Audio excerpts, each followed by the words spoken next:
We're here at AUSA Day 1. I'm Mehta, Editor-in-Chief of Breaking Defense. Andrew Eversden is our Army correspondent. We're going to talk a little bit about what's going on the first day of the show.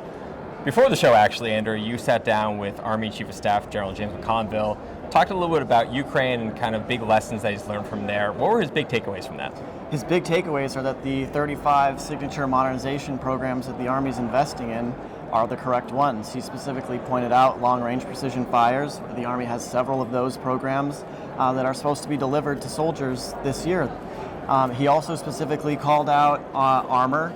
The Army is, in the next couple of years, going to field the mobile protected firepower after making that award to a contractor at the end of July. He pointed out that the armored and long-range fires have been very important to the Ukrainian army as they advance against the Russian military. So you mentioned modernization priorities. The Army has quite a few. They're trying to balance it like a flamingo on one leg. So at the show today, let's focus on today now. There's a lot of talk about modernization. It seemed like some confidence as well. Yes, the Army Acquisition Chief spoke this morning on a panel, and he was very confident. The Army this year in fiscal 23 is supposed to have 24 of its 35 modernization priorities in the hands of soldiers, be it fully fielded systems or in some stage of prototyping.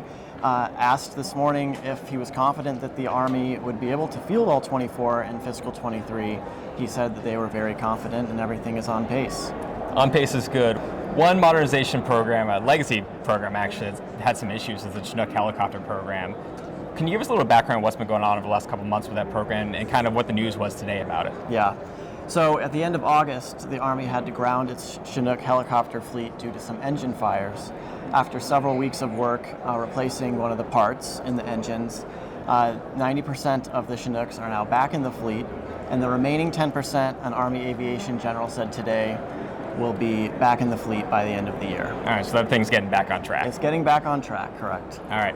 So for that news, plus plenty of others, go to breakingdefense.com. You can see our coverage there. We'll be back here with you tomorrow.